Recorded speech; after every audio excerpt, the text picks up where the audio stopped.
Welcome to Maxara. Tonight's case is classified as a fatal expedition anomaly. Status: unresolved. The following account is compiled from reported encounters, archived records, and reconstructed details. What you're about to hear is not an explanation, it's a record. This is the case of the Dyatlov Pass incident.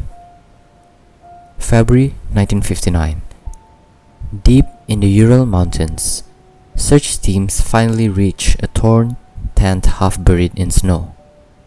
The fabric has been cut open from the inside. Boots are still inside the tent. Food is still inside the tent. But the people who were supposed to be sleeping there are gone.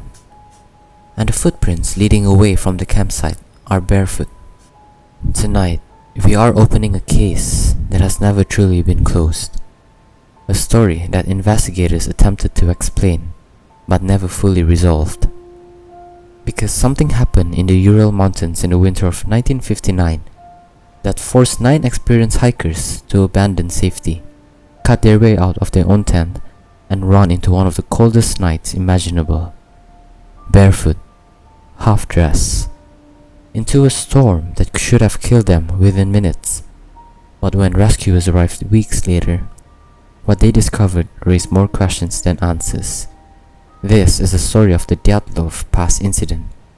And even now, decades later, people still ask the same question: what happened on that mountain?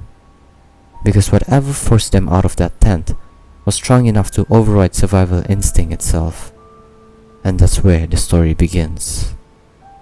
Chapter 1: The Expedition. In January of 1959, a group of students from the Ural Polytechnic Institute set out on a winter expedition deep into the northern Ural Mountains. The trip was challenging, but it wasn't reckless. Every member of the group was experienced in winter trekking and ski travel.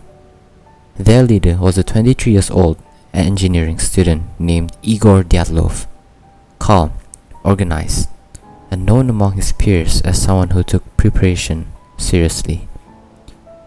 The group consisted of 9 hikers, young, energetic, and ambitious. They documented their journey carefully: journals, photographs, notes about the terrain. Looking back at those pictures today, they show something simple: people enjoying a difficult but exciting expedition. But what makes them unsettling now is that these photos become final record of the group alive. The expedition began normally. They traveled by train, then truck, and eventually continued on skis as they moved into remote terrain. Snow grew deeper, temperatures dropped, visibility worsened, but this was expected. Winter expeditions in the Soviet wilderness were always unpredictable. On January 31st, the hikers reached a highland area near their route toward Mount Otorten. They stored supplies in the forest to lighten their load for the climb ahead. The next day, February 1st, the group began crossing the slope of a mountain known locally as Kholat Shakil, a name given long before the incident. It translates roughly to Deadly Mountain or Dead Mountain. By the afternoon, weather conditions began to worsen. Wind increased, snow drifted across the slope, visibility dropped. At some point during the climb, the group appeared to lose their intended route. Rather than descending back into the forest for shelter, they made a decision.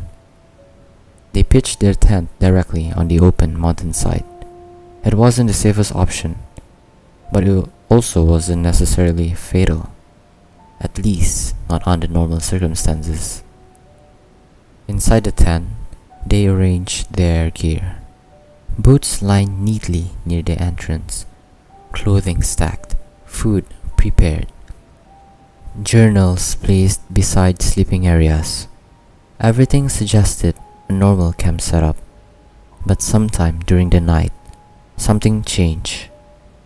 something sudden enough to trigger a reaction that investigators would struggle to understand for decades. Because what happened next didn't follow logic. Chapter 2: The Last Known Record. What makes this case even more unsettling is that the hikers left behind a record for their final days. Photographs recovered from their cameras showed a group moving through deep snow, laughing, adjusting their gear, helping each other to climb steep terrain. Nothing about the pictures suggests fear. Nothing suggests they believed they were in danger. If anything, the mood looked optimistic. They were experienced, confident, and used to harsh winter conditions.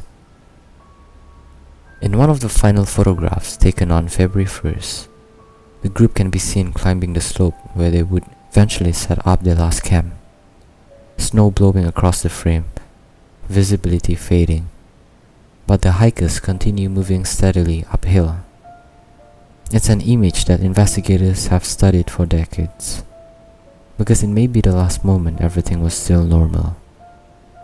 Their journals also reveal something important. The group was tired. The weather had slowed their progress, but they were still joking, still documenting the trip like any other expedition. At one point, one of the hikers even wrote humorously about the cold and the wind, as if it were just another challenge to overcome.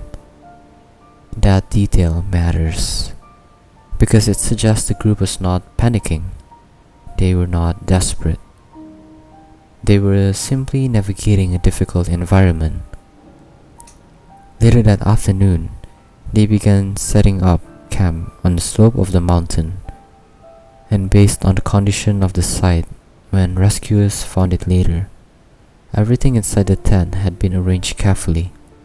Boots placed neatly, equipment organized, food partially prepared, which tells investigators something important. When the hikers first entered that tent that night, they were expecting to sleep there. They believed they were safe. And that's what makes the next part of the story so disturbing, because whatever happened later that night happened suddenly, and it changed everything. Chapter 3: The Night Everything Changed. Weeks later, search teams arrived. At first, there was no urgency. Expeditions sometimes ran late, but as days passed without contact, concern turned into alarm. A rescue operation began. Students, volunteers, military teams, aircraft scanning the snow-covered landscape. Eventually, they found the campsite, and immediately, something felt wrong. The tent was still there, partially buried under snow, but clearly visible. However, the fabric had been cut open from the inside. Investigators confirmed that the hikers had sliced their way out of the tent rather than using the entrance, which meant one thing: they needed to get out quickly. Outside the tent, footprints were discovered leading down the slope toward a nearby forest. But what made those footprints disturbing was what they revealed. Some hikers had left barefoot.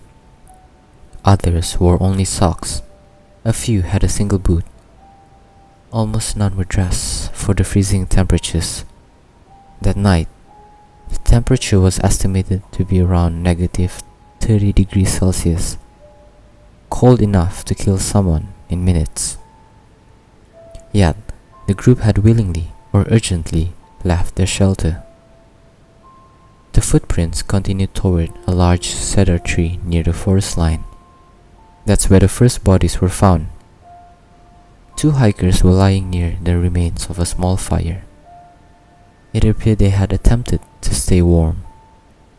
Branches above the tree were broken high up, suggesting someone had climbed it, possibly to look back toward the campsite, possibly to see if it was safe to return.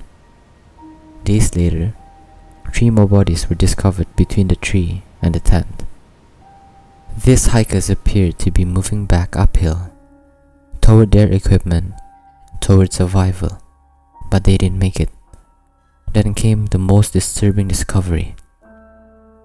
Months later, after the snow began to melt, the final 4 hikers were found in the ravine, and their injuries were unlike anything investigators expected. Broken ribs, crushed chest, a fractured skull, one victim missing her tongue.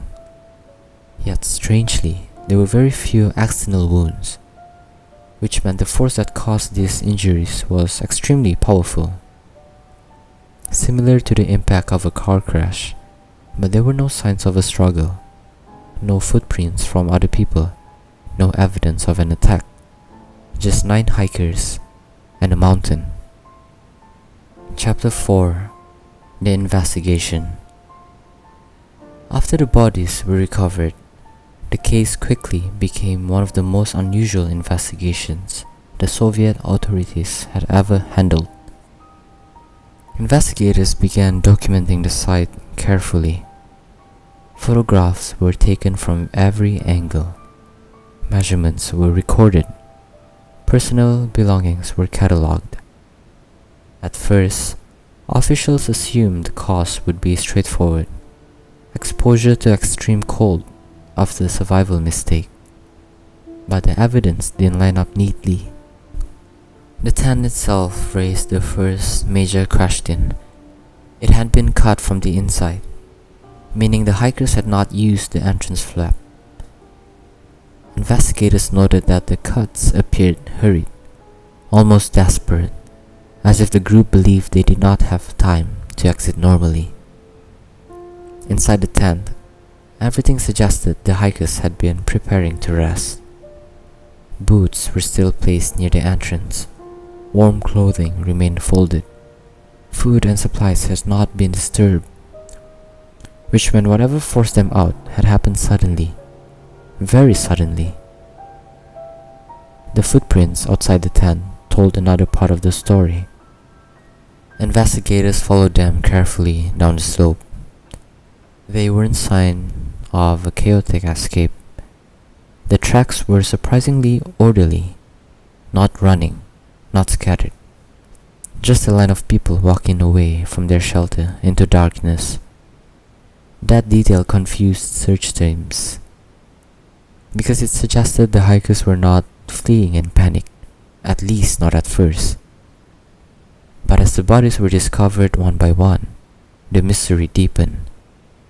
Medical examiners documented injuries that did not match simple exposure. Some victims showed signs of severe internal trauma, crushed ribs and fractured skulls, yet the skin showed little damage. One hiker was missing her tongue. Another had significant chest compression injuries that investigators compared to the force of a vehicle collision. Yet there were no signs of a fight, no defensive wounds, no evidence of another group in the area, and perhaps most strange of all, some clothing recovered from the hikers tested positive for small traces of radiation. Not enough to suggest a nuclear explosion, but enough to be recorded in official reports. As the investigation continued, authorities questioned everyone who might have seen the hikers before the expedition: students, train workers, villagers, other hikers. Some witnesses reported seeing strange lights in the sky around the time of the incident, glowing orbs moving silently above the mountains. The reports were never fully confirmed, but they were added to the growing list of unanswered questions. Eventually, Soviet investigators closed the case with a vague conclusion. They stated that the hikers had died due to what they called an unknown compelling force. No further explanation was given, and the files were archived. For decades, the details remained locked away in reports and photographs that only a few researchers had access to. But once those documents began to surface years later, The mystery only grew deeper because the evidence did not point clearly in one direction. It pointed in many, and none of them fully explained what happened on that mountain. Chapter 5: Theories, Investigations, and the Mystery That Remains. Over time, explanations began to appear. Some believed an avalanche forced the hikers out of their tent, but the slope where they camped was not steep enough for a typical avalanche, and the tent itself was not buried in the way investigators would expect. Others suspected military testing. During that period, the Soviet Union conducted secret experiments in remote areas. Reports from nearby regions mentioned strange glowing lights in the sky around the time of the incident, silent orbs moving across the night. Then there was another theory, something less dramatic, but still unsettling: infrasound, a natural phenomenon caused when strong wind moves across certain mountain shape. This wind can create low frequency vibration that humans cannot hear, but they can feel. And sometimes these vibrations trigger intense anxiety, disorientation, panic. Some researchers believe the hikers may have experienced sudden fear caused by this phenomenon, enough to abandon their tent in confusion. But even that, it doesn't explain everything. Investigators later discovered traces of radiation on some clothing.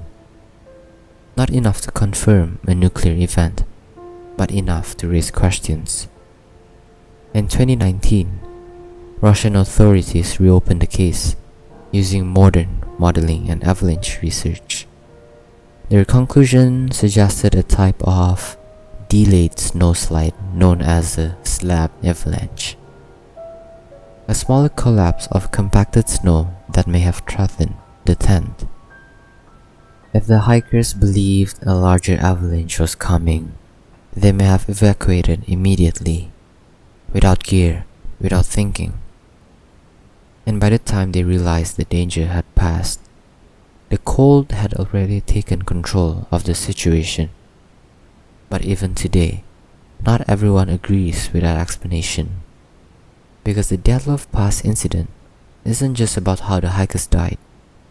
It's about the moment that forced 9 experienced survivalists to make a decision that cost them their lives. A decision made in darkness, in wind, on a mountain far away from help, and that's why the mystery still lingers. Not because we don't have theories, but because none of them fully explain what happened inside that tent on that night in 1959. And sometimes the most unsettling cases are not the ones with impossible answers. They are the ones where the truth might be simple, but the moment that caused it is something people never witness, only imagine. And maybe that's what keeps this case alive. Not just the injuries, not just the frozen footprints leading away from the tent, but the silence of that moment we'll never see. 9 people awake in the middle of the night, wind pressing against the fabric of the tent, snow moving across the slope outside.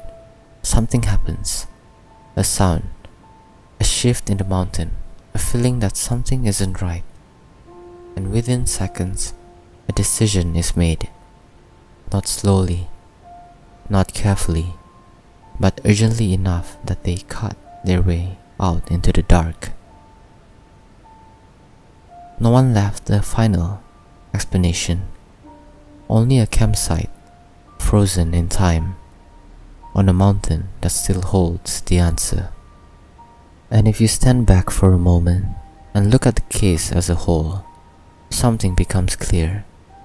This was not a group that panicked easily.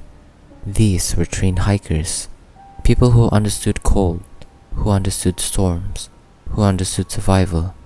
Yet something powerful enough made them leave everything behind: their boots, their coats, their safety. and step into a night where the temperature alone could end a life in minutes.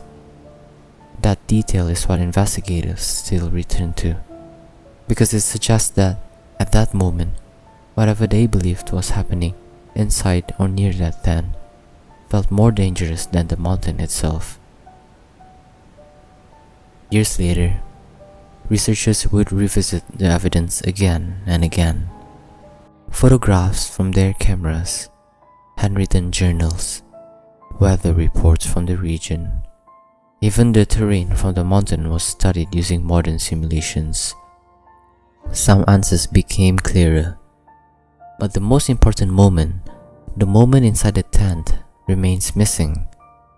A gap in the timeline, a silence in the record, and sometimes mysteries survive not because they are impossible, but because the final piece of the story disappeared without the people who lived it. Today, hikers still pass through that region of the Ural Mountains. Snow still covers the same slope. Wind still moves across the same ridge where the tent once stood. But the place now carries a different name, a name given after the events of that winter. A reminder of the expedition that never returned, Dyatlov Pass. And even now, decades later, when people study this case, when they look at the photographs, when they follow the footprints in the snow left behind in 1959, the same question still remains. What did they see or hear that night on the mountain? Because sometimes the most unsettling mysteries are not the ones filled with impossible creatures or hidden conspiracies. Sometimes they begin with something much simpler. A tent in the snow, 9 people trying to sleep, and a moment that changed everything. End of case.